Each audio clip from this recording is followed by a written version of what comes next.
Bonsoir à tous et bienvenue à Mena Soir. Nous voulons, comme annoncé mercredi dernier, commencer à traiter la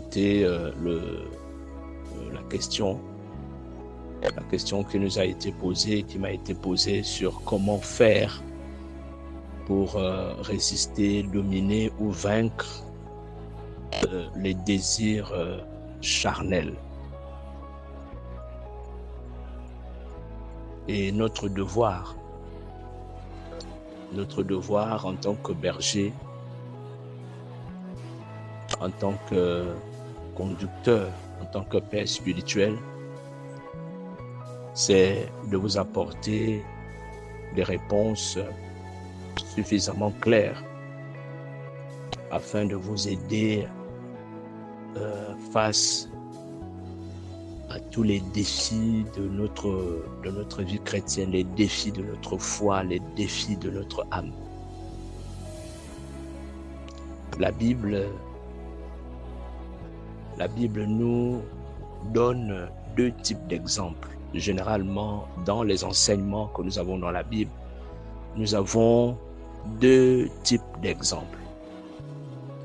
Il y a des bons exemples ou des bons modèles et il y a des mauvais exemples, des mauvais modèles. C'est ainsi que, en rapport avec le sujet des désirs charnels, la Bible nous donne plusieurs exemples où certaines personnes, certains croyants comme nous, comme le disait Élie, que nous sommes de la même nature, que lui. Donc, les croyants comme nous, parce que nous ne sommes pas les premiers, les croyants comme nous ont fait face à des situations de désir charnel. Il y en a qui ont succombé et la Bible ne nous cache pas, par exemple, la situation de David, le grand roi David, celui qui avait le cœur tout entier à Dieu, l'homme selon le cœur de Dieu. Il est tombé dans le péché. Et la Bible nous montre les conséquences. La Bible nous montre également l'histoire de Samson, que nous connaissons tous avec Dalila. La Bible nous montre également ceux qui ont résisté aux séductions, à la tentation. Déjà que la Bible, dans les livres de Genèse, commence par une séduction, une tentation, une chute. Et la conséquence, nous la connaissons tous, tout le genre humain, l'humanité est tombée dans un piège, l'humanité a été condamnée à cause de l'incapacité d'Adam et Ève à résister face au désir charnel. La Bible, par contre, nous montre également les personnes qui ont fait face, qui ont résisté à la séduction, à la tentation, comme Joseph. Alléluia. Et bien d'autres encore. Le modèle parfait, c'est le Seigneur Jésus, parce que la Bible nous enseigne que notre Seigneur a été tenté en toutes choses sans faillir en rien. Il a été tenté en toutes choses. Et lorsqu'il est venu vivre en nous, lorsqu'il nous a donné son esprit, il nous a donné l'esprit de ses capacités. Quelqu'un me suit ici? Le Seigneur nous a donné son esprit, l'esprit de la vie de Christ. Alléluia. Le Saint-Esprit ne vient pas dans notre vie simplement pour nous amener à avoir des révélations, pour nous amener à exercer l'onction, la puissance, pour nous amener à parler en langue.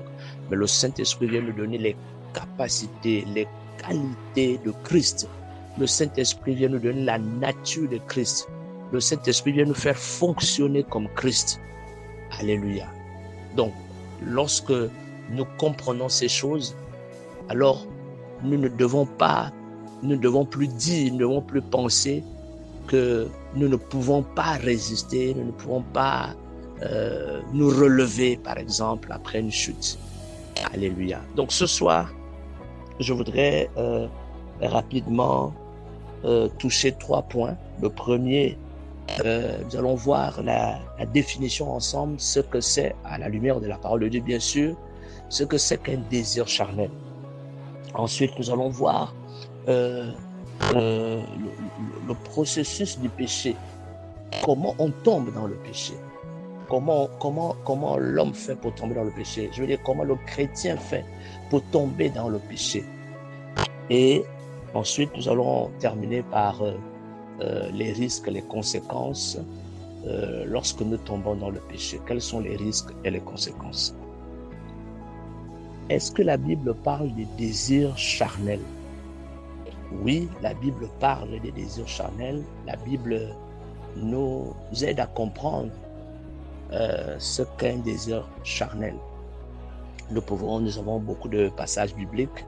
Nous n'avons pas assez de temps, mais je vous demanderai de lire. Je vais vous donner des versets bibliques que vous pourrez relire par la suite. Donc, vous avez par exemple 1 Pierre 2, 1 Pierre chapitre 2, le verset 11. Vous avez Romains chapitre 13, le verset 14. Et vous pouvez lire également Galates chapitre 5, du verset 16 au verset 17. Alors, je vais lire rapidement dans 8 secondes. Dans le second, 1 Pierre chapitre 2, le verset 11. Bien-aimés, je vous exhorte comme étrangers voyageurs sur la terre à vous abstenir. Comprenez le mot? À vous abstenir des convoitises charnelles qui font la guerre à l'âme. Qui font la guerre à l'âme qui doit être sauvée. Ou alors qui font la guerre à notre salut. Qui font la guerre à notre éternité. Qui font la guerre à notre relation avec Dieu. Qui font la guerre à notre destinée prophétique. Des convoitises charnelles. Donc la Bible parle ici des convoitises charnelles ou des désirs charnels. Dans d'autres versions, comme la parole de vie, parole vivante, on parle des désirs mauvais. Alléluia, les désirs mauvais.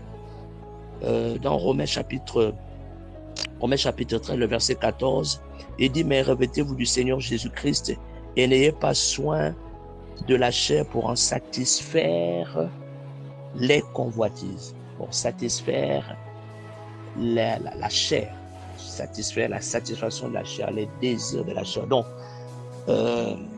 qu'est-ce que c'est qu'un désir charnel selon la parole de Dieu? Donc, un désir charnel, c'est une envie, c'est une impulsion, une attirance qui te pousse à satisfaire une envie physique, une envie du corps, une envie naturelle, au détriment de la parole de Dieu. Donc, sans tenir compte de la parole de Dieu. Dans les livres de Galates, d'ailleurs, chapitre 5, le verset 17-18, la Bible dit que la chair a des désirs contraires à ceux de l'esprit. La chair a des désirs contraires à ceux de l'esprit. C'est pourquoi la Bible nous enseigne à vivre selon l'esprit, au risque d'accomplir les désirs de la chair. Or, les désirs de la chair sont contraires, opposés. Dans les livres de 1 Jean, la Bible dit que l'amour du monde ou l'amour de la chair est une inimitié avec Dieu. Ça veut dire que, là j'anticipe sur les conséquences, ça risque de nous éloigner, nous séparer un tant soit peu de Dieu. Ça peut nous séparer un moment de Dieu, comme ça peut nous séparer définitivement de Dieu. Alléluia. Donc, le désir charnel nous met en conflit avec Dieu, nous met vraiment en conflit avec Dieu, nous met en conflit avec les hommes, nous met en conflit avec nous-mêmes d'ailleurs. Ça nous met en conflit avec nous-mêmes, ça nous met en mal. Ça nous amène à nous culpabiliser, ça nous amène au regret. lorsque nous commettons un péché. Donc le désir charnel, c'est un désir qui est orienté vers la satisfaction, notez bien, la satisfaction immédiate du corps. La satisfaction immédiate du corps. C'est facile de reconnaître un désir charnel lorsque tu veux satisfaire un désir tout de suite. Et un désir vraiment violent,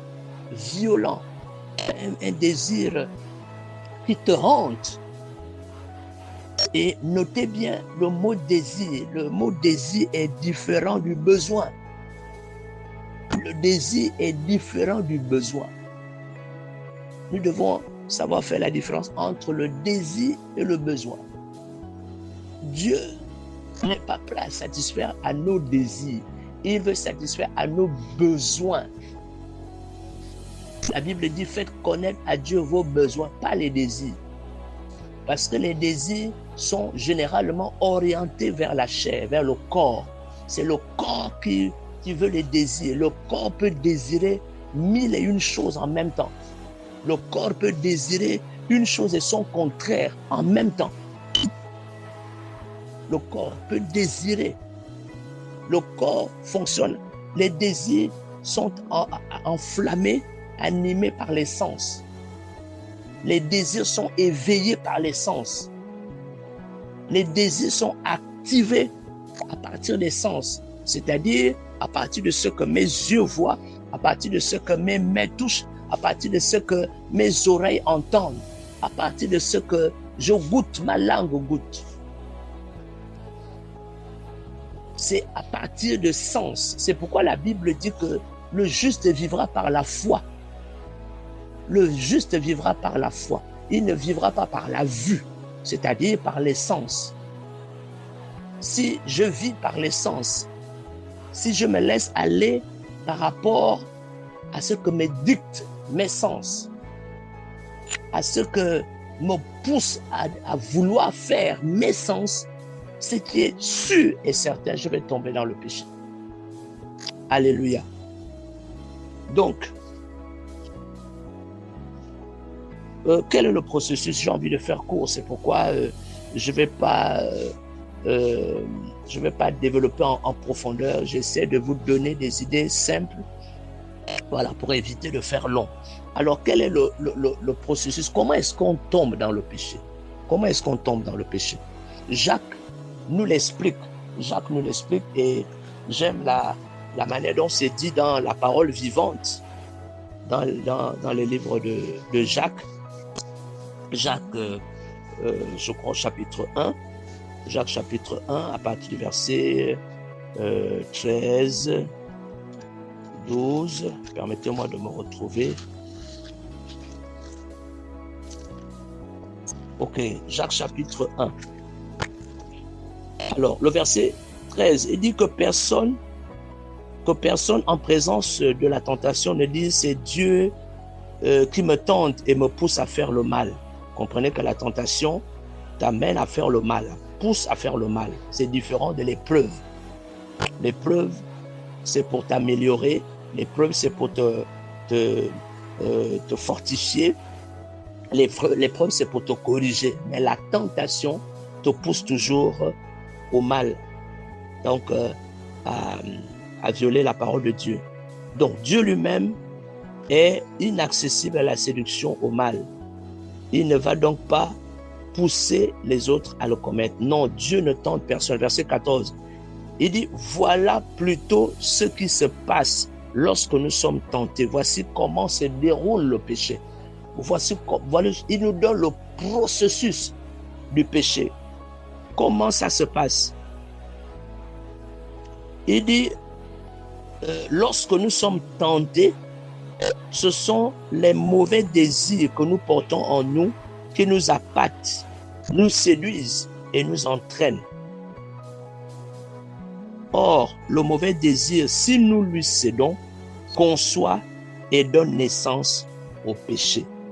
Lorsque nous cédons, ça donne naissance au péché. En termes simples, qu'est-ce qu'il a envie de dire? Quelles sont les étapes que Jacques nous montre ici par rapport au péché? Il dit, Le péché commence par le désir, l'envie, une forte envie, une forte attirance. Une forte attirance par rapport à quelque chose.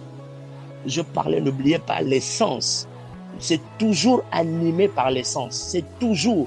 C'est-à-dire que lorsque tu as regardé, la pensée qui va naître, une pensée va naître. Lorsque tu as regardé, lorsque tu as entendu, ça va éveiller, ça va communiquer une idée dans ton cerveau. Comprenons ici que on va dire quoi, le désir en lui-même, ce n'est pas le péché. Tout être humain est un être de désir. On le dit d'ailleurs en philosophie, que l'homme est un être de désir. L'homme est un être de désir. L'homme ne peut pas vivre sans désirer. Alléluia. Nous avons les sens. Les sens nous amènent à désirer. Tout ce que nous voyons, on dit souvent que les yeux sont la porte du cœur. Donc, tout ce que nous regardons, et tout dépend de la manière dont nous regardons la chose. Parce que lorsqu'on va aller comment traiter, comment résister, il y a une manière de regarder. Si tu regardes quelque chose avec insistance, ça va forcément créer des idées, ça va forcément créer un désir en toi. Ça va forcément créer des émotions en toi, ça va forcément créer des sentiments en toi. La manière de regarder, la manière d'entretenir une chose. Donc ça commence par une attirance. On est animé par une pensée profonde qui nous attire à cause de ce qu'on a regardé, à cause de ce qu'on a entendu. C'est pourquoi c'est dangereux de regarder certaines images. C'est pourquoi c'est dangereux de donner ses oreilles. La Bible dit dans les Proverbes, il dit prête-moi tes oreilles. La Bible dit garde ton cœur plus que toute autre chose. Parce que les choses que nous regardons, les choses que nous écoutons, que nous entendons, bien-aimés, peuvent nous faire du bien comme peuvent nous faire du mal. La Bible dit que la foi vient de ce qu'on a entendu. Ça veut dire la confiance, l'assurance, la croyance vient par rapport à ce qu'on a entendu. Donc, il y a des choses qu'il vaut mieux ne pas entendre. Il y a des discours qu'il vaut mieux ne pas suivre, ne pas entendre. Il y a des émissions, il y a des programmes. Il vaut mieux ne pas les écouter. Il y a des personnes, il vaut mieux ne pas les écouter. Ne pas laisser la personne parler. Lorsque vous discutez, vous échangez par rapport à la parole de Dieu, ne laisse pas l'autre prendre beaucoup plus de la parole sur toi. Dans un débat, par exemple. Et ne laisse pas l'autre t'entraîner hors, par exemple, là j'ai ouvert une autre parenthèse, t'entraîner hors du sujet, le sujet que vous êtes en train de traiter. Donc, le premier niveau, c'est cette attirance-là, ce désir qui est éveillé par les sens, par rapport à ce que tu as regardé, ce que tu as entendu, etc. Et puis, il va y avoir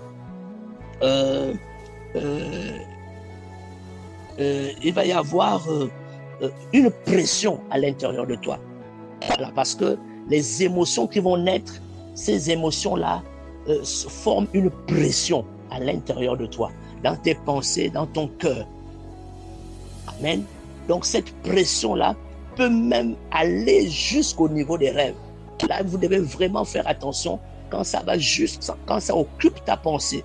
Si quelque chose, si un désir occupe ta pensée pendant plus de 5, 10 minutes, 15 minutes, ou encore si un désir, une envie revient à chaque fois, chaque jour, au moins 2, 3 jours, tu entretiens ça, ça devient déjà dangereux. Au pire des cas, lorsque ça arrive au niveau des rêves, lorsque ça te pousse à avoir maintenant un langage, tu oublies à un moment donné de faire ce que tu étais en train de faire et tu fais.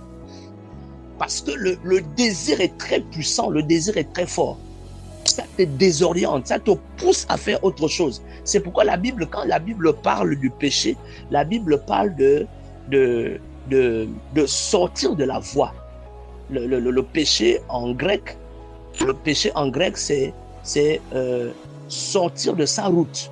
C'est-à-dire que tu sors de la route normale que tu devais suivre, mais tu prends une autre route. Donc le péché en grec signifie changer de route, ou encore mieux perdre sa route. Donc sortir de la bonne voie. Voilà. Donc tu sors de la bonne voie. Le péché t'amène à sortir de la bonne voie, de laisser la bonne voie que tu étais en train de suivre. Et pire encore, en hébreu, le péché veut dire manquer le but. Ça veut dire non seulement tu sors de la bonne voie, mais tu manques le but. Tu vas aboutir à autre chose que ce que tu devais faire, que ce que tu étais appelé à faire. Donc, ça va provoquer ça va mettre cette pression en toi. Il y aura une pression. C'est pourquoi c'est difficile pour les jeunes, c'est difficile pour les enfants. C'est le livre de Cantique des Cantiques dit par exemple, n'éveillez pas l'amour avant son temps. N'éveillez pas l'amour parce que ça vient avec une pression. Il y a des désirs, il y a des sentiments, il y a des pensées qui font des dégâts, qui déstabilisent la vie, même des grandes personnes, qui déstabilisent les couples. Alléluia, qui déstabilisent les relations. Donc c'est une forte pression qui monte. Et lorsqu'on cède à cette pression qui monte, lorsqu'on ne la gère pas, parce que cette pression-là, il faut la contrôler. Il faut être capable de la gérer. Parce que cette pression-là va commencer à susciter, à provoquer des pensées, des raisonnements. C'est pourquoi, à un moment donné, on voit les gens commencer à raisonner, commencer à trouver des justifications par rapport à telle chose, commencer à vouloir diluer la parole, commencer à vouloir donner des fausses définitions. J'ouvre une parenthèse à partir de là. Beaucoup, aujourd'hui, confondent le mariage à l'acte sexuel. Beaucoup disent que le mariage, c'est l'acte sexuel. Beaucoup comprennent mal aujourd'hui le fait de s'abstenir, d'éviter de forniquer. On trouve des solutions. Qu'est-ce que fait? C'est la pression que tu vis. Quand vous commencez à entendre quelqu'un qui commence à soutenir ce qui n'est pas à soutenir, ce qui est contraire à la parole de Dieu, il faut savoir que cette personne subit une pression intérieure, une pression charnelle, une pression de ses pulsions naturelles. Alléluia. Donc, ensuite, quand on n'a pas su gérer, contrôler, dominer, ou on n'a pas pu s'abstenir, on se laisse entraîner par ses désirs, on se laisse dominer par ses désirs, et là finalement, on tombe à l'acte du péché. Remarquez que le péché, on ne tombe pas du coup tout de suite sur le péché, dans le péché j'allais dire. C'est tout un processus. Et dites-vous bien que pendant tout ce temps-là, pendant ces étapes-là, où la première étape où tes sens te conduisent, vont provoquer, veiller des désirs en toi, jusqu'à ce que la pression, tu vas commencer à vivre une pression ou une oppression même. Une oppression, parce que le diable aussi est derrière ce qu'il a fait avec Adam et Ève. Il y avait une oppression. Parce que le péché fait la volonté du diable. Le péché fait les affaires du diable. Le diable aime voir l'homme, et puis encore l'enfant de Dieu, tomber dans le péché. Donc lui aussi va activer, en plus des émotions naturelles, des pulsions naturelles qui vont monter en toi, il y a aussi une oppression maléfique. Donc le diable va amplifier ce que tu ressens. Il va amplifier, il va multiplier même les occasions qui t'amènent beaucoup plus à vivre cette chose-là, à éveiller ce désir en toi. Il va multiplier les occasions, il va t'amener à regarder des images, entendre parler d'eux, etc., etc. Il va t'amener, il va te pousser à réfléchir, etc. Donc, pendant tout ce temps, je voulais dire, le Saint-Esprit est là à chaque étape parce qu'il est en nous. Le Saint-Esprit est permanent en nous. Dites-vous bien qu'à chaque étape, le Saint-Esprit nous parle. Dites-vous bien qu'à chaque fois que vous avez une pensée, à chaque fois que vous avez une idée, à chaque fois que vous avez un désir, à chaque fois que vous avez un besoin, le Saint-Esprit, la voix du Saint-Esprit est là. La voix du Saint-Esprit ne se tait pas en nous, dans notre esprit. C'est à nous d'apprendre à tenir compte ou à rechercher à entendre la voix du Saint-Esprit. Parce que le Saint-Esprit parle toujours. Il parle toujours en nous. La Bible dit qu'il est venu vivre en nous. Il n'est pas venu dormir en nous. Le Saint-Esprit est vivant. Il est éveillé. Mais le Saint-Esprit respecte notre volonté et notre décision. Donc, c'est le choix. La dernière étape, c'est la décision. Lorsqu'on tombe dans un péché, c'est qu'on a décidé. On n'a pas pu gérer la pulsion, la pression, le désir, et puis on prend une décision. On choisit la satisfaction immédiate. Parce que les satisfactions de la chair sont toujours les satisfactions immédiates. C'est toujours quelque chose qu'on veut tout de suite. La chair, les désirs de la chair ne nous amènent pas à voir le lendemain. Les désirs de la chair nous amènent le plus souvent à oublier le lendemain. Le désir de la chair nous aveugle. Nous aveugle par rapport au risque que nous courons. Ça nous aveugle par rapport aux conséquences. Ça nous aveugle par rapport à l'avenir. Ça nous aveugle. Les désirs de la chair, je veux dire, nous amènent à ignorer, nous amènent à raisonner sur la parole. Dès que tu as commencé à raisonner, à parler contrairement à ce que la parole dit, dis-toi que tu es déjà en danger. Vraiment, dis-toi que tu es déjà en danger. Donc, les désirs de la chair vont toujours nous pousser à la satisfaction immédiate. On veut être satisfait tout de suite. Ce n'est pas un bon esprit. L'Esprit de Dieu ne cherche pas les satisfactions uniquement d'aujourd'hui, de maintenant. Le Saint-Esprit va toujours t'amener à avoir une vision d'éternité parce que c'est un esprit d'éternité, c'est un esprit de tous les temps. Il te montre les satisfactions d'aujourd'hui, il te montre également les satisfactions que tu auras demain et après-demain, il te montre même les satisfactions de tes enfants, de ta progéniture. Ça, c'est le Saint-Esprit. Il te montre, mais lorsque tu t'engages dans quelque chose, lorsque tu prends une décision, tu fais un choix, sans tenir compte, sans même vouloir penser au lendemain, à ce qui pourrait se passer demain, à ce que cet acte que tu vas poser peut entraîner demain. Lorsque tu ne penses plus à ça, dis-toi que tu es déjà enflammé, tu es déjà entraîné sur une mauvaise voie. Dis-toi que tu es déjà sur une mauvaise voie. Je ne sais pas si quelqu'un me suit ici ce soir. Alléluia, Dieu veut notre bien, bien-aimé. Dieu veut vraiment notre bien. C'est pourquoi il nous amène à comprendre ces choses-là. L'enfant de Dieu, le chrétien, ne vit pas du jour le jour, ne vit pas pour les satisfactions immédiates. Nous vivons pour l'éternité. Nous vivons pour l'éternité. La Bible dit par exemple que la bénédiction de l'Éternel enrichit. La bénédiction de l'Éternel enrichit. Donc les satisfactions de l'Éternel enrichissent.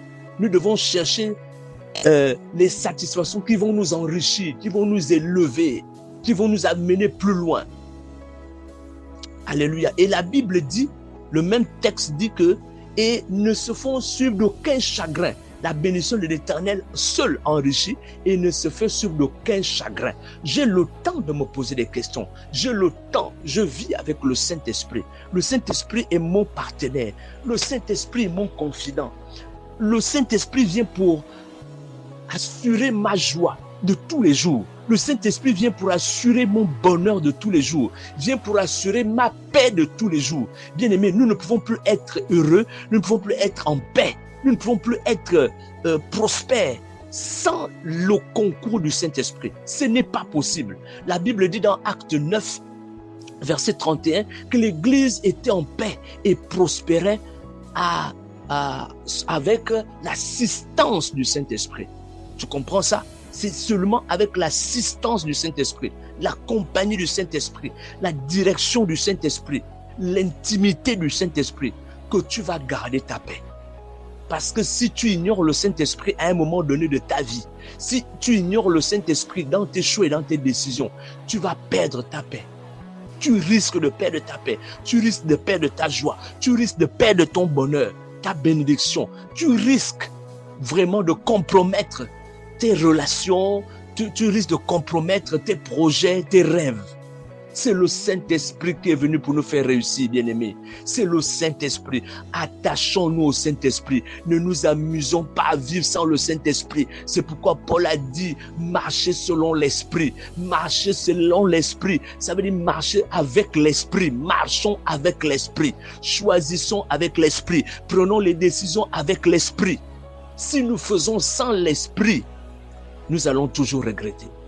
Et le Saint-Esprit, lui, il va toujours nous rappeler la parole de Dieu. Le Saint-Esprit ne fait rien sans la parole. Le Saint-Esprit ne peut pas te diriger, t'orienter, t'amener à faire quelque chose sans que ça ne s'appuie sur la parole. Toutes les décisions, les choix que tu vas prendre avec le Saint-Esprit vont avoir comme support, comme appui, la parole de Dieu.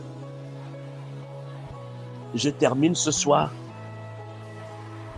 avec les risques. J'ai déjà commencé à en parler, les risques, les conséquences. Vraiment, c'est terrible. Vous pouvez trouver ça dans Romains 8:5, Romains 8:13, dans 1 Jean 2, 15 à 17. C'est très grave, les risques et les conséquences. Alléluia. Et ces risques-là sont à court, moyen et long terme. Les risques et les conséquences, c'est à court, moyen et long terme. Ça veut dire qu'il peut y avoir des conséquences dans l'immédiat. Dans l'immédiat, il peut y avoir des conséquences. Il peut y avoir des conséquences à court terme ou à moyen terme. Donc après quelques temps, après quelques semaines, après quelques mois. Le piège avec les désirs de la chair, c'est qu'il te donne l'impression que tu es satisfait, te donne en fait l'illusion de la satisfaction. Les désirs de la chair nous donnent l'illusion de la satisfaction. Tu penses que tu es satisfait. Et remarquez également que le désir de la chair nous amène à rechercher les satisfactions, mais en nous cachant. Les satisfactions des désirs de la chair ne se font jamais ouvertement. C'est toujours en secret. Les désirs de la chair vont toujours t'amener à te cacher. Les désirs de la chair vont toujours t'amener à te dissimuler. Les désirs de la chair vont toujours te pousser à mentir. Les désirs de la chair. Lorsque tu es dans la satisfaction des désirs de la chair, tu ne peux ne pas te cacher. Tu ne peux ne pas mentir. Tu vas toujours mentir. Tu ne peux pas entretenir un désir charnel, un désir de la chair sans mentir. Alors, les désirs de la chair, par exemple, vous allez me poser la question, mais c'est quoi exactement les désirs? Dans les désirs de la chair, nous avons plusieurs types ou genres de désirs de la chair. Premièrement, il y a le désir sexuel. Le désir de la chair, il y a le désir sexuel et surtout le désir sexuel hors mariage. Hors mariage. Désir sexuel hors mariage.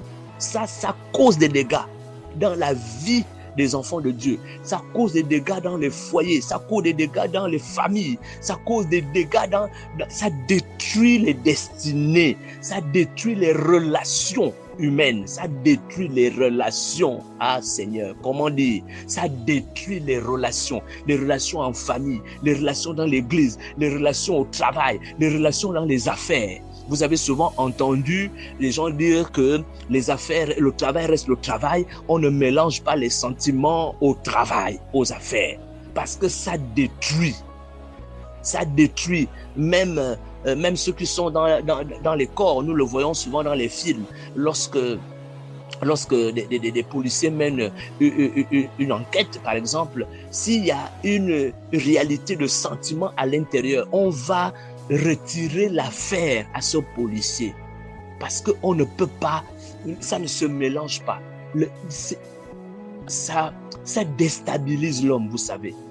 Il y a donc les désirs sexuels. Il y a aussi, dans les désirs de la chair, il y a aussi le désir de posséder quelque chose, de posséder ce qu'on appelle généralement la convoitise. L'envie de posséder ce que tout le monde, d'avoir tout ce que les autres ont. Lorsque je vois, ça commence toujours par ce que je vois avec les autres. Je vois telle voiture avec les autres. Je vois tel téléphone avec les autres. Je vois telle chaussure. Je vois tel vêtement avec les autres. Ça va toujours m'entraîner à faire quelque chose qui va m'amener hors de la parole de Dieu. Lorsque je vis dans la convoitise, effrénée, à chaque fois, dès que je vois à gauche, je dois faire. Et aujourd'hui, on parle de paraître. C'est le désir de paraître. C'est un péché. Ça nous amène toujours au péché. Ça va toujours nous amener à négliger Dieu quelque part. Alléluia. Ça va toujours nous amener à réduire notre temps. Ça va toujours nous amener à raisonner. Vous allez voir. Ceux qui aiment la convoitise vont tous se justifier. Oh oui, telle chose. On va dire, bon, mais on est jeune. Il faut faire les dreads. Il faut faire telle chose. Il faut s'habiller comme ça. Tu vas trouver des justifications. Quand tu es déjà dans cet état-là, dis-toi que tu es sur le chemin du péché. Tu vas tomber. C'est sûr, tu finiras par tomber. Il y a aussi le désir de dominer. Le désir de dominer les autres. Le désir de contrôler, le désir d'être toujours, le désir de s'imposer. C'est un désir également charnel. Il y a aussi le désir de vengeance, et ça c'est un mauvais désir, le désir de vengeance, le désir de se venger. Le désir de se venger. Et ce désir-là, ça se manifeste dans plusieurs cas. J'ai été frustré, je dois me venger, je dois montrer que moi on ne me fait pas ça. Je vais créer quelque chose. On m'a puni, on m'a mis sous discipline. On me met sous discipline à l'église pour me discipliner, pour m'éduquer dans l'église. Il ne peut pas y avoir d'éducation sans punition. Il ne peut pas y avoir d'éducation sans discipline. Il n'y a pas d'éducation sans discipline. Si vous refusez la discipline, vous avez refusé l'éducation. Si vous refusez les réprimandes, vous avez refusé l'éducation. Vous avez refusé l'épanouissement, l'amélioration de votre vie. Vous avez refusé de vous améliorer. Vous avez refusé de vous perfectionner dans votre vie. Alléluia. Donc, il y a le désir de vengeance. Les gens qui vont, par exemple, comme je disais tout à l'heure, on te met sous discipline dans l'église et puis tu sors, tu vas dans une autre église ou au pire des cas, tu vas commencer ton ministère, ta cellule, ton église, etc. En fait, c'est le désir de vengeance. C'est le désir de vengeance qui les anime. Lorsque je procède comme ça, c'est la manifestation du désir de vengeance.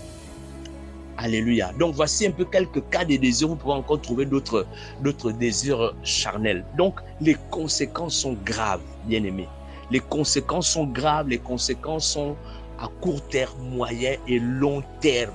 Les conséquences, on peut ne pas vivre, ressentir quelque chose maintenant, mais après quelques temps, après quelques mois, après quelques années et bien plus tard, dans le monde, on dit souvent que ça nous rattrape toujours. La Bible dit que tout ce que l'on sème, on le récolte, en bien comme en mal. Tout ce que l'on sème, on le récolte. Les autres parlent du karma. Tout ce que l'on sème, en bien comme en mal, d'une manière, à un moment donné, on va le récolter. Il y a des récoltes qui poussent, il y a des plantes qui poussent après quelques jours, il y a d'autres qui poussent après quelques mois, il y a d'autres qui poussent même, il faut attendre des années. Mais on finit toujours par récolter. Bien aimé, je voulais nous interpeller. Nous avons le temps de nous ressaisir.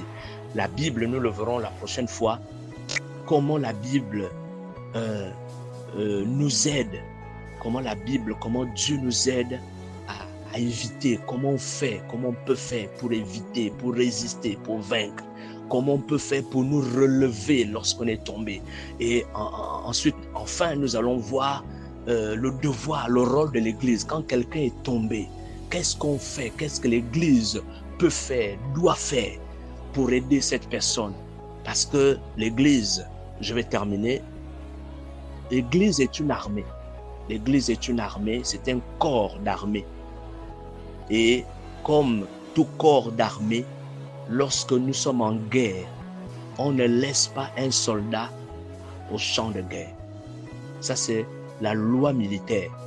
Dans la loi militaire, on ne laisse pas son frère d'armes, même s'il est mort, qu'il soit blessé ou mort, retenez bien cette image, on ne laisse pas son frère d'armes au champ de guerre.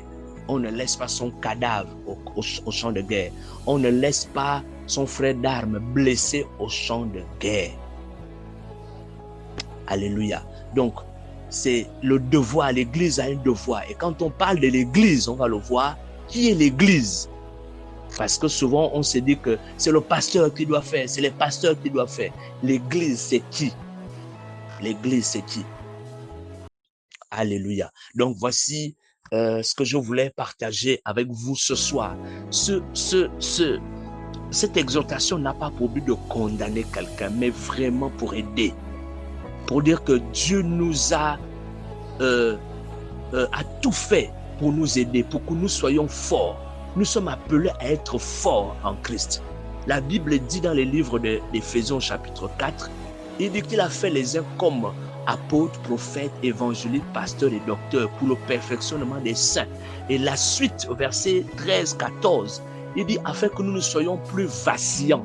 Afin que nous ne soyons plus vacillants. La Bible dit encore, Paul le dit dans les livres de Timothée, il dit que nous n'avons pas reçu un esprit de faiblesse. Le Saint-Esprit vient pour nous rendre forts. Il vient pour rendre forts. Il dit que le faible dit je suis fort. Que le pauvre dit je suis riche. Le Saint-Esprit est venu pour nous rendre forts. Tu dois être fort dans ta foi. Tu ne dois plus tu ne dois plus baisser les bras et te dire que là je ne peux pas résister, là je n'ai pas pu résister. Ça c'est pas un langage de chrétien. Oh non, je n'ai pas pu me retenir, je ne sais pas ce qui m'a pris. Non, ça c'est pas le langage chrétien. Ça, c'est pas le langage chrétien. Parce que nous avons le Saint-Esprit. Quand tu parles comme ça, ça veut dire que tu es seul, tu es abandonné. Ça veut dire que Dieu t'a abandonné. Dieu ne nous abandonne pas à nos faiblesses.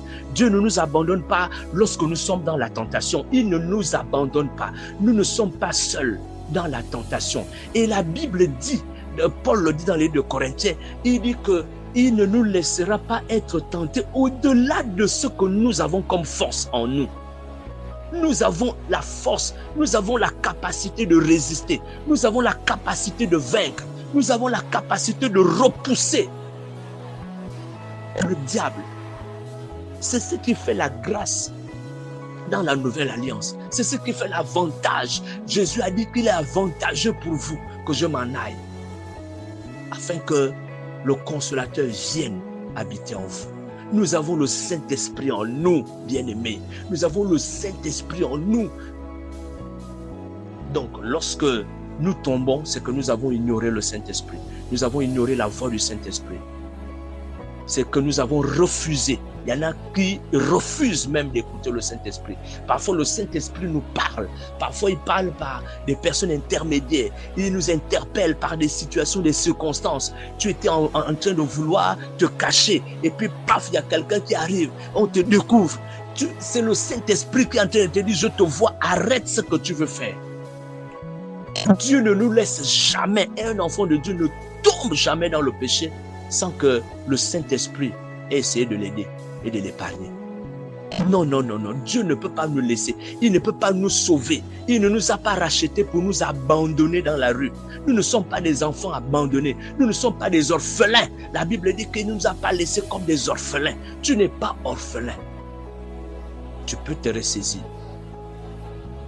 Donc, cette exhortation, cette édification s'adresse à tout le monde, à moi-même en premier.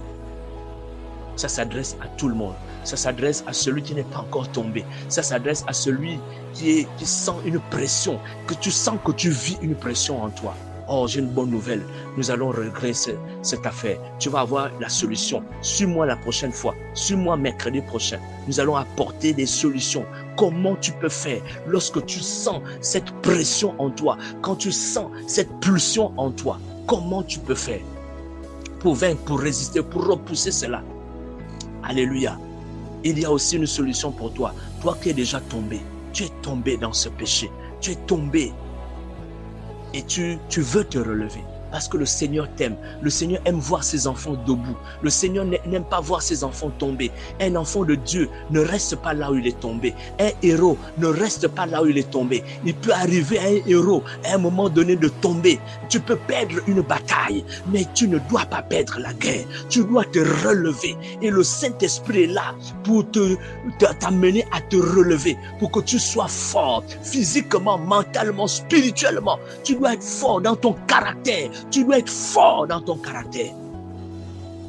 Parce que, n'oublie pas, tu es fait pour servir à la gloire de Dieu. Tes actions, tes pensées, tes choix, tes relations, tes projets, tes entreprises doivent glorifier Dieu. Veille à tes pensées.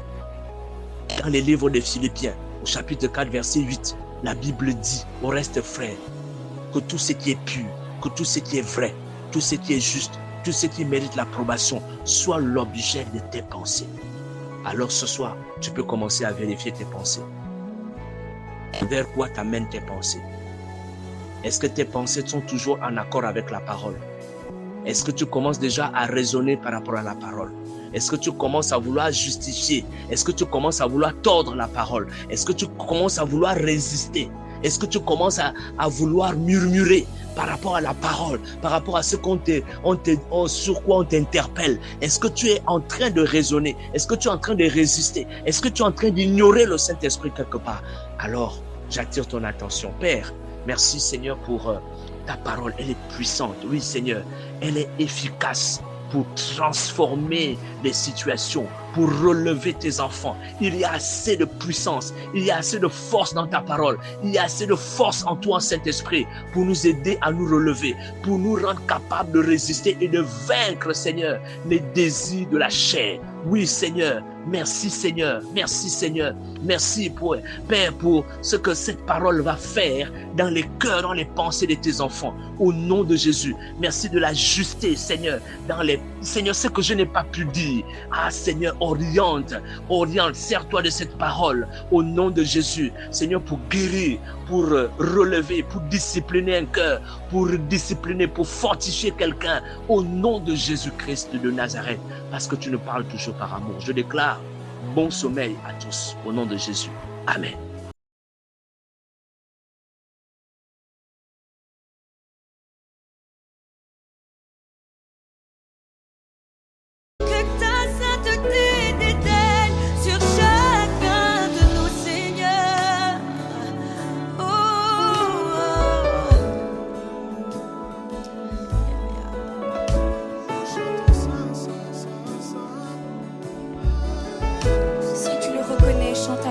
Saint est le Seigneur. Et Saint est le Seigneur. Alléluia. Saint est le Seigneur. Saint est le Seigneur. Saint est le Seigneur. Qu'il est bon d'être dans ta présence. Ta présence qui restaure, qui est si chaleureux.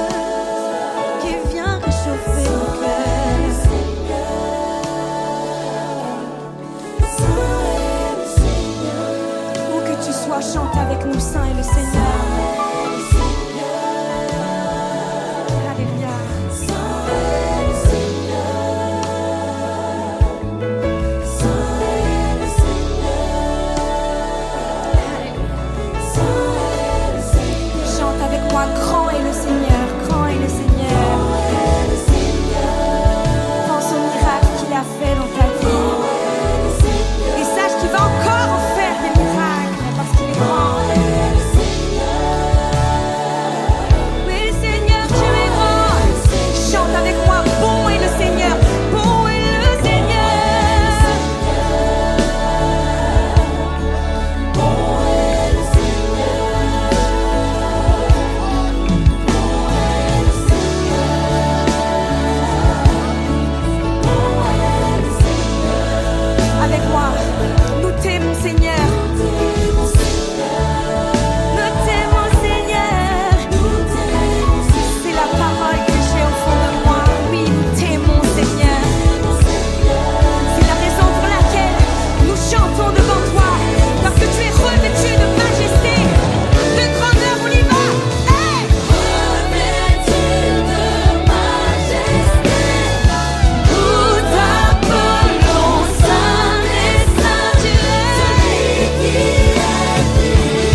Je reconnais que tu es saint, Seigneur.